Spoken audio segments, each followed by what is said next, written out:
Selamat pagi.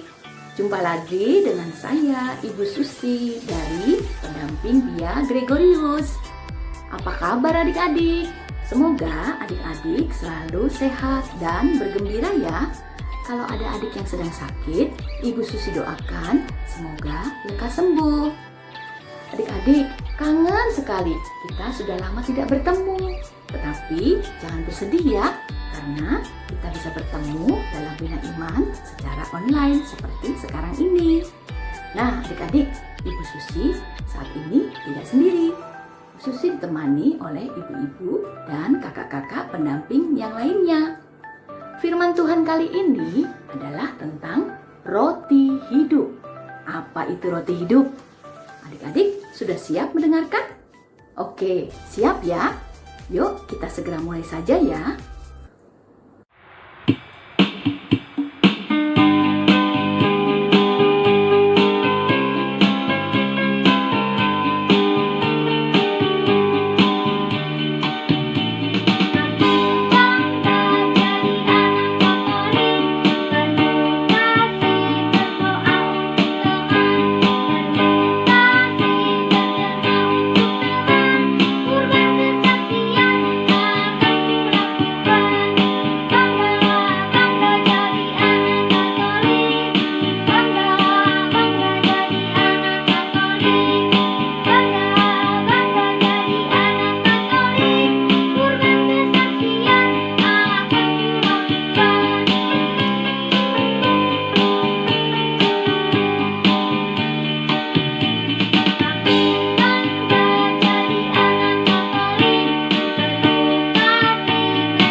Baiklah adik-adik sekalian, untuk mengawali bina iman kita pagi ini, marilah kita bersatu dalam doa. Dalam nama Bapa dan Putra dan Roh Kudus. Amin. Terima kasih ya Allah atas malam yang indah serta pagi yang cerah. Hari ini kami akan mengawali bina iman. Bukalah mata hati kami ya Tuhan, supaya sabdamu serta renungan yang akan kami dengar menjadi teladan bagi hidup kami. Tuhan, berkatilah sekali lagi Tuhan. Semoga iman kami dapat bertumbuh dengan baik. Amin. Dalam nama Bapa dan Putra dan Roh Kudus. Amin. Sekarang giliran Kak Yohana ya. Mari kita siapkan kitab sucinya. Bacaan Injil hari ini diambil dari Yohanes bab 6 ayat 51 sampai dengan 58. Mari kita baca bersama-sama ya. Akulah roti hidup yang telah turun dari surga. Jikalau seorang makan dari roti ini, ia akan hidup selama-lamanya. Dan roti yang kuberikan itu ialah dagingku, yang akan kuberikan untuk hidup dunia. Orang-orang Yahudi bertengkar antara sesama mereka dan berkata, "Bagaimana ia dapat memberikan dagingnya kepada kita untuk dimakan?" Maka kata Yesus kepada mereka, "Aku berkata kepadamu, sesungguhnya, jikalau kamu tidak makan daging Anak Manusia dan minum darahnya, kamu tidak mempunyai hidup di dalam dirimu. Barang siapa makan dagingku dan minum darahku, ia mempunyai hidup yang kekal, dan aku akan membangkitkan dia pada akhir zaman. Sebab dagingku adalah benar-benar makanan, dan darahku adalah benar-benar minuman. Barang siapa makan dagingku dan minum darahku, ia tinggal di dalam aku, dan aku di dalam dia. Sama seperti Bapa hidup mengutus aku, dan aku hidup oleh Bapa. Demikian juga barang siapa yang memakan aku, akan hidup oleh aku.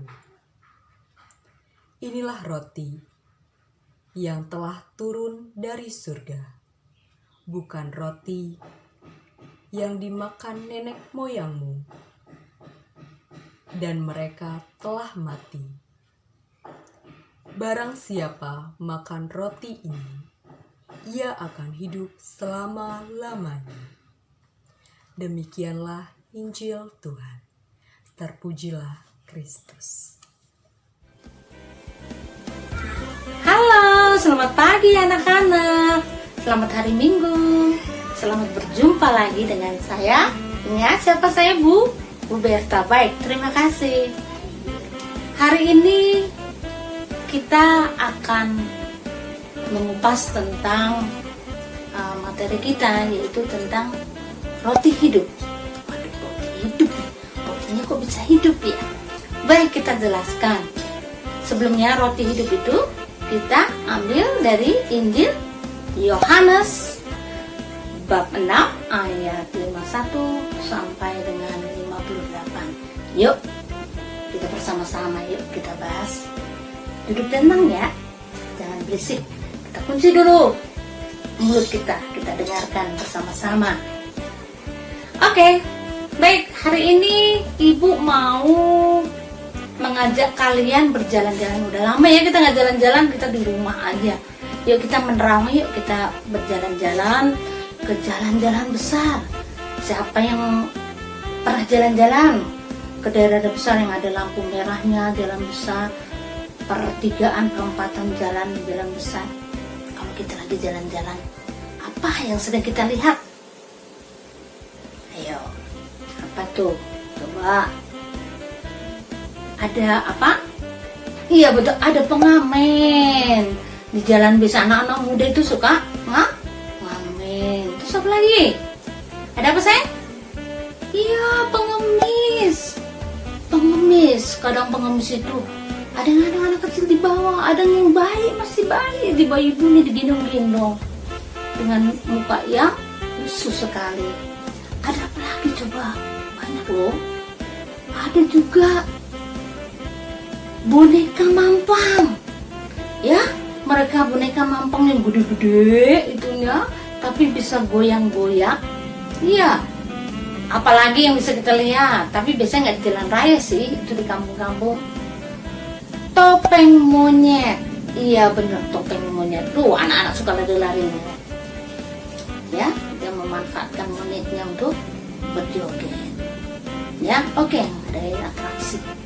Nah, kita lihat mereka. Apa aja sih yang mereka kerjakan?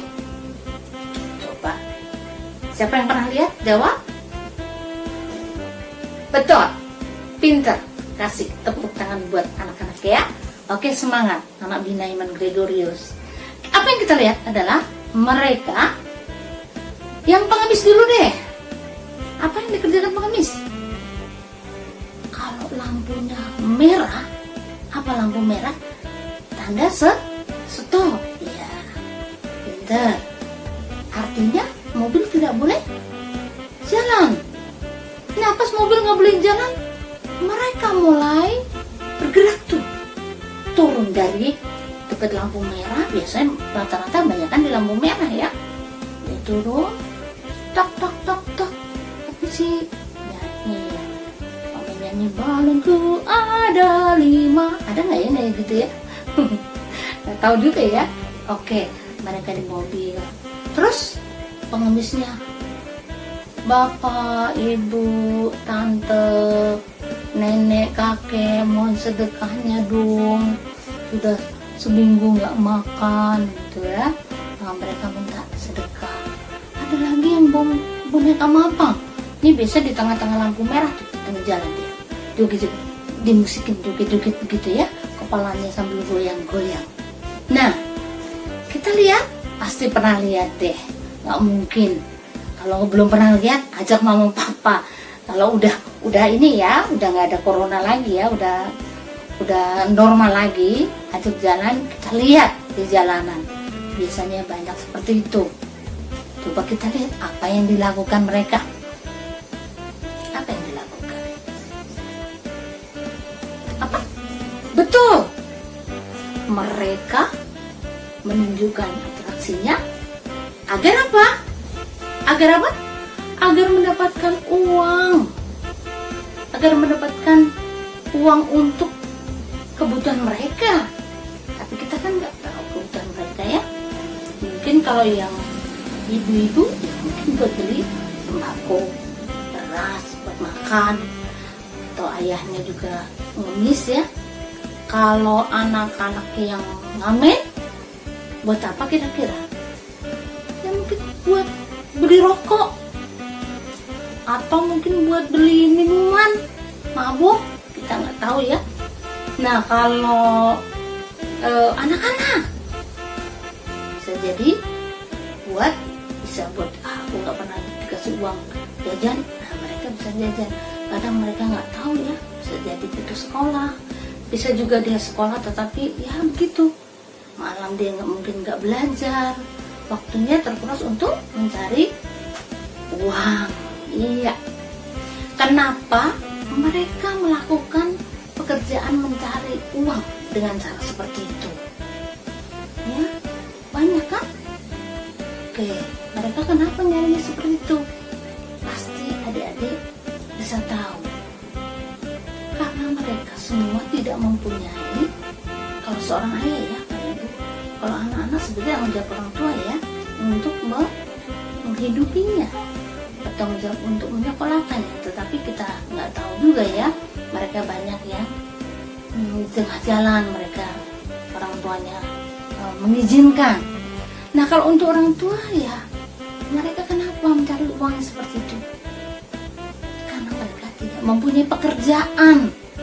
Yang jelas pekerjaan dia tidak ada, dia pusing, akhirnya cari yang jalan yang termudah mencari uang dengan cara ya mengemis, meminta sedekah pada orang, mengamen gampang, nyanyi jreng jreng jreng jreng dapat uang. Yang boneka apa goyang udah plung plung plung plung uang, ya kan? Iya. Nah itu intinya mereka karena tidak mempunyai pekerjaan. Kalian harus bersyukur, orang tua kalian ya masih bisa bekerja dengan baik.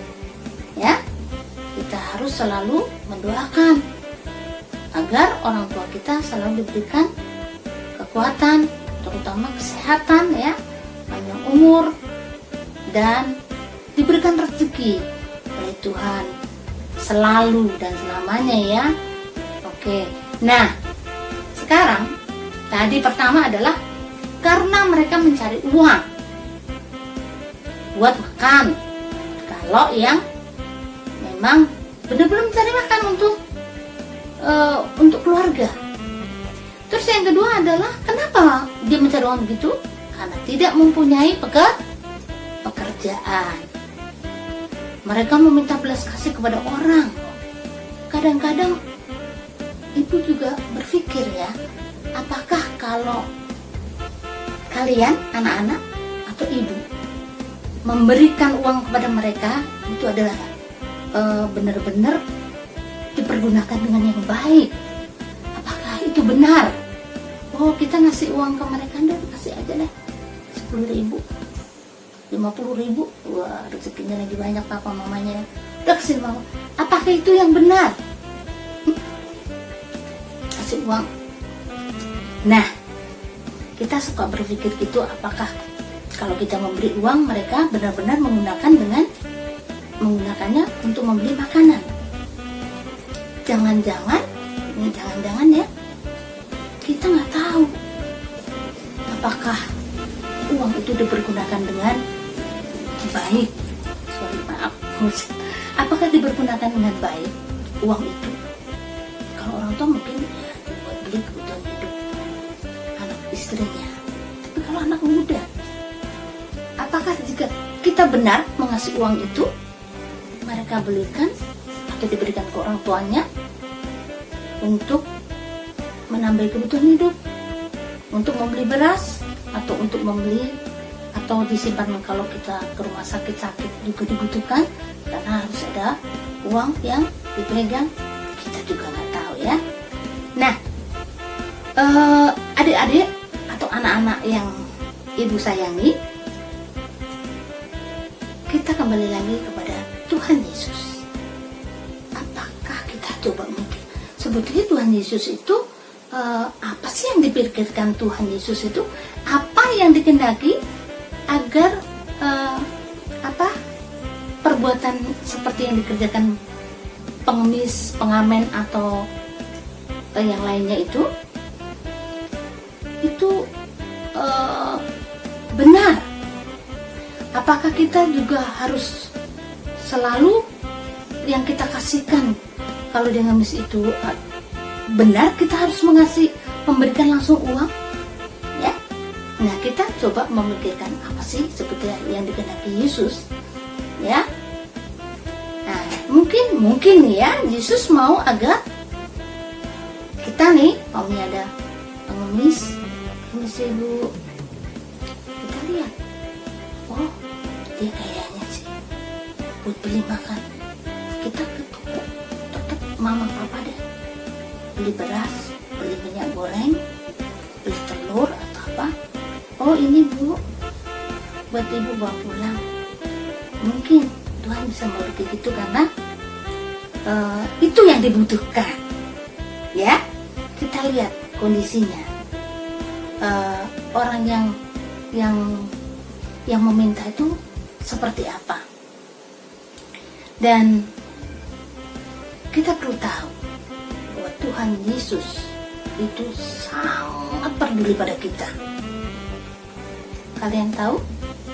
Ingat waktu ada 5.000 orang yang kelaparan dan mereka berbondong-bondong memohon makan karena kelaparan kepada Yesus, Tuhan Yesus ya. Apa yang dilakukan Tuhan Yesus? Tuhan Yesus juga tidak ada menyediakan makanan yang banyak. Dia lihat ada orang yang membawa 5 roti dan 2 ikan. Apa yang dilakukan Tuhan? Dia melakukan mujizatnya, ya, taruh di keranjang dan sudah diberikan mujizat. Murid-muridnya suruh membagikan ke 5.000 orang itu. Ternyata mereka semua mendapatkan dengan adil, rata dapat, bahkan sampai sisa dan mereka sampai kenyang. Itulah yang dilakukan Tuhan Yesus. Artinya apa? Bahwa Tuhan Yesus itu peduli sekali dengan umatnya, dengan kita semua. Itu adalah contohnya kepedulian Tuhan Yesus. Ya, berarti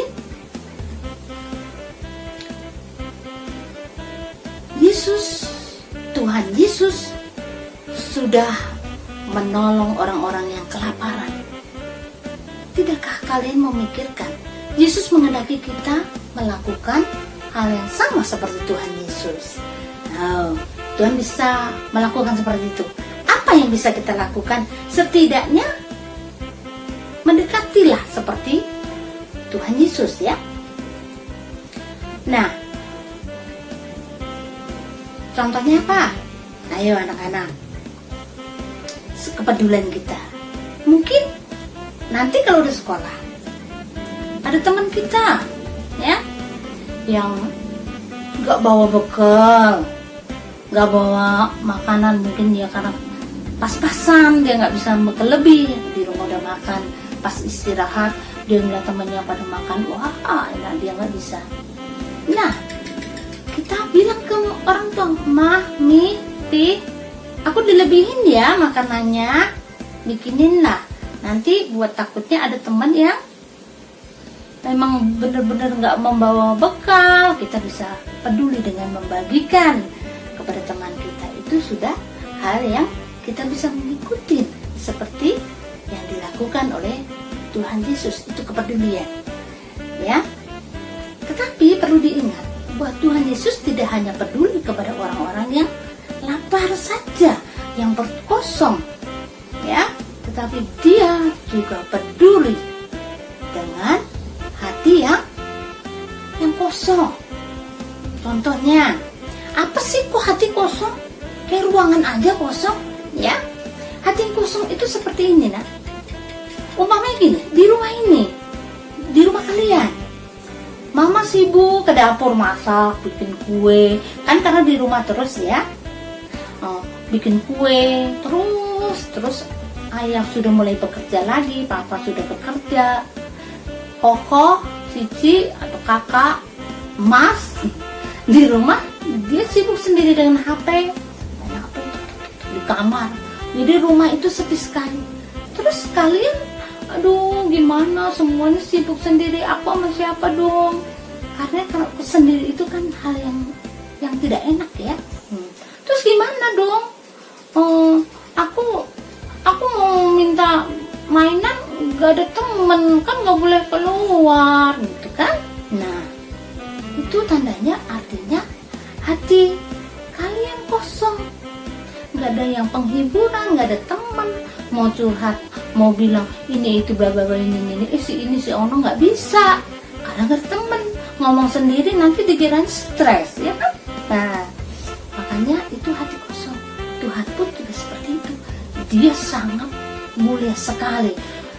Tidak hanya memikirkan laparnya orang, kosongnya perut orang, tetapi juga memikirkan kepeduliannya terhadap hati yang kosong. Ya. Dengan cara apa sayang? Ayo. Kalau kosong hatinya dia apa? Kalau air gelas kosong, dia apain? Dia diisi air. Kalau hati yang kosong, diisi dengan hal-hal yang bermanfaat. Jangan hal-hal yang buruk. Nanti, gue sebel deh sama dia itu. Biar aja nanti aku jahilin.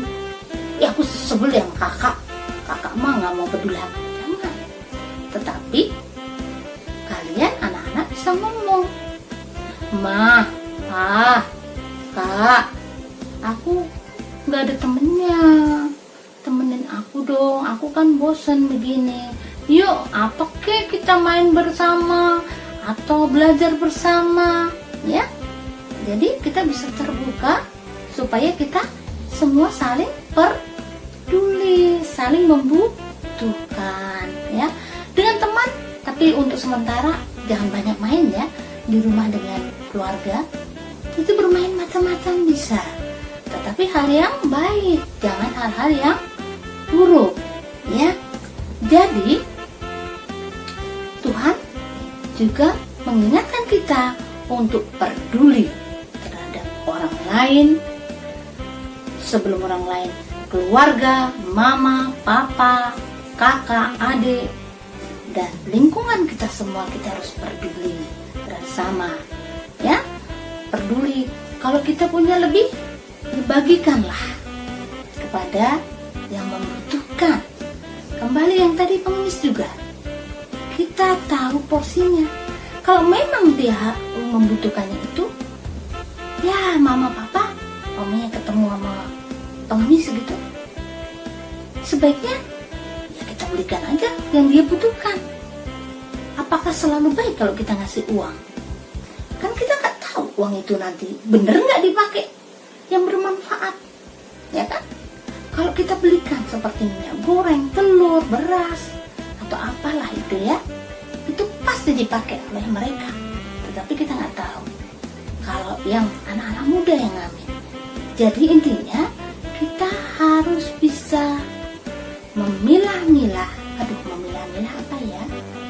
Memilih-milih yang mana yang porsinya yang harus kita bantu. Jangan salah kalau kita membantu seseorang ya. Kalau memang butuh bantu, kita seharusnya peduli dan mau membantu. Tetapi sesuai dengan kemampuan kita. Jangan nggak mampu kita lebihkan, ya begitu. Nah, seperti Tuhan Yesus yang memberikan sebegitu banyak 5.000 orang kepada orang-orang yang kelaparan. Nah, anak-anak, kita ingatkan kembali kepada anak-anak bahwa Yesus pernah berkata di waktu dia memberikan ke 5.000 orang itu, dia mengatakan, sabdanya ingat, akulah roti hidup yang turun dari surga. Siapa yang makan roti ini akan hidup selama-lamanya.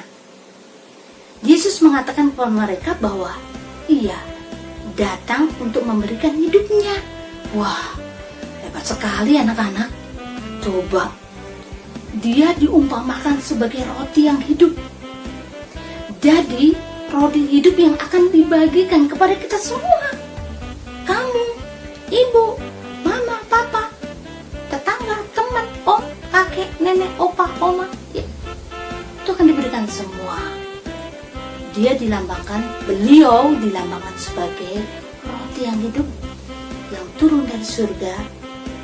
Siapa yang makan roti hidup? Siapa yang mau roti hidup? Siapa? Ya Tuhan Yesus itu sendiri. Siapa yang akan makan roti akan hidup selamanya. Dilambangkan roti bukan berarti Tuhan Yesus jadi roti, tapi itu adalah perumpamaan. Jadi dilambangkan bahwa Tuhan turun ke dunia, ya, dia akan menyelamatkan kita, menyelamatkan hidup kita, dilindungin kita, keluarga kita. Tapi ada satu syaratnya, kita akan dilindungin, kita akan diberkatin, ya. Kita tidak akan kelaparan seperti yang pengemis itu, jika syaratnya adalah apa? Kita percaya kepada Misalnya, kita harus percaya anak-anak. Anak-anak percaya nggak sama Tuhan? Mujizat, kuasa Tuhan, kebaikan Tuhan. Kalau percaya, kita akan hidup kekal selama-lamanya. Jadi kita wajib percaya sama Tuhan. Tuhan Yesus itu sangat baik. Dia cinta anak-anak, ya. Jadi bahwa jika kita percaya akan Tuhan, bahwa Tuhan itu sangat mulia, Tuhan Yesus itu ada di tengah-tengah kita, di hati kita, ya. Dan juga kita mengikuti atau melaksanakan perintahnya. Apa tadi sayang perintahnya?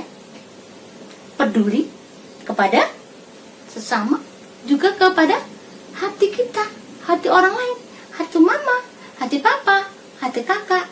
Kita peduli dengan sesama, pasti yakin dan percaya pada Tuhan Yesus akan memberikan hidup yang kekal. Kita hari ini akan membuat aktivitas tentang piala dan gambar hosti. Yang kita butuhkan adalah kertas origami atau kertas karton. Adik-adik punya apa saja di rumah boleh dipakai ya. Mau warna apa saja boleh. Mau warna seperti ini, atau kuning seperti kakak, atau warna merah, terserah adik-adik ya. Yang penting bahannya ada di rumah saja, silahkan dipakai.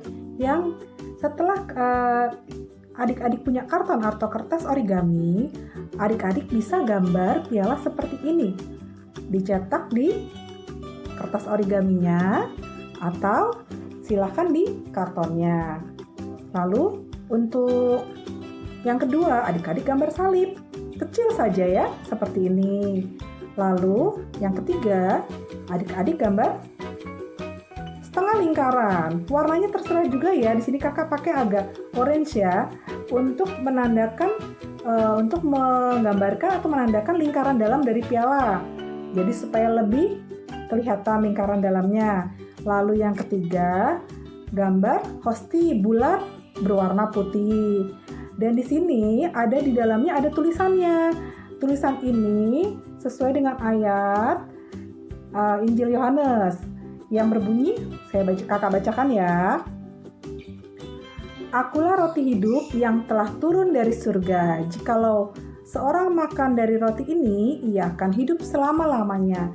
Boleh tulis tangan atau boleh diketik lalu ditempel. Langkah yang pertama, setelah gambar ini siap, pialanya siap ya, kita tempelkan salibnya. Sebentar ya, kita tempelkan salibnya di tengah dari piala ya. Kita lem dulu.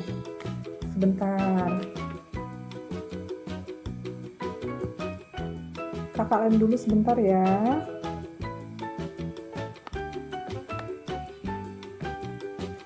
Nah, seperti ini dilemnya. Lalu setelah salibnya kita lem di gambar piala, kita tempelkan gambar setengah lingkaran di atas piala tersebut.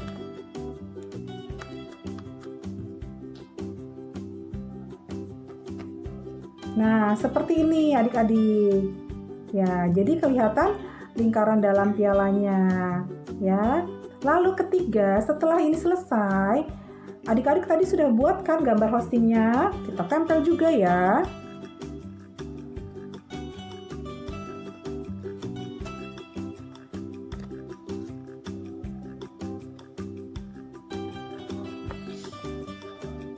Nah, inilah gambar hosti yang sudah ditempel di atas pialanya. Berikut ayat emasnya yang tadi kakak sudah bacakan ya. Mudah bukan cara membuat aktivitas kali ini? Bisa kelihatan adik-adik? Ya, kakak.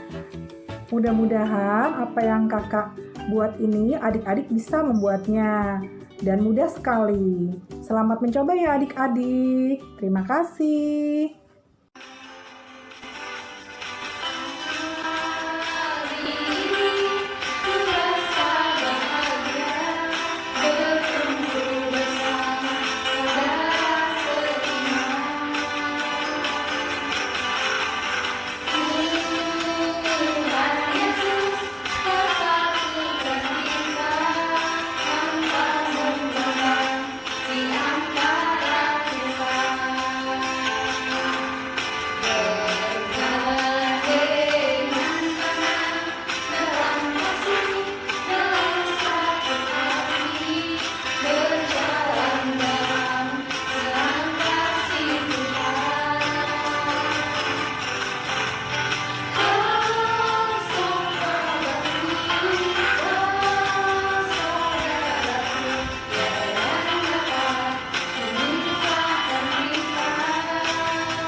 Marilah anak-anak, kita tutup Bina Iman Online Anak ini dengan doa penutup. Marilah kita membuat tanda kemenangan kita dalam nama Bapa dan Putra dan Roh Kudus. Amin. Syukur dan terima kasih Bapa atas penyertaan-Mu dari pagi hingga siang hari ini. Terima kasih ya Bapa, kami telah mendengarkan firman-Mu tentang roti hidup dan aktivitas yang kami lakukan pada hari ini.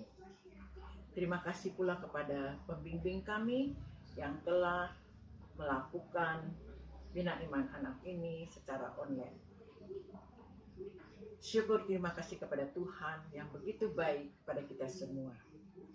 Tuhan memberkati dalam nama Bapa dan Putra dan Roh Kudus. Amin. Bagaimana adik-adik? Seru kan? Kita sudah bernyanyi bersama, mendengarkan firman Tuhan, mendengarkan cerita, dan membuat kreasi. Semoga adik-adik semua senang ya. Nah adik-adik, sebentar lagi kita semua akan undur diri. Dan kita akan berjumpa lagi pada Bina Iman Online minggu depan. Terima kasih ya adik-adik sudah mau menyempatkan diri untuk mengikuti Bina Iman Online hari ini. Sebelum kita berpisah, Ibu Susi berpesan, walaupun kita di rumah, kita harus tetap selalu semangat ya, dan selalu bergembira. Rajin berdoa, rajin membaca kitab suci, menolong orang tua, membantu kakak adik, dan membantu sesama. Kita yakin dan percaya bahwa Yesus selalu menyertai kita dimanapun kita berada. Terima kasih adik-adik, sampai jumpa. Dah.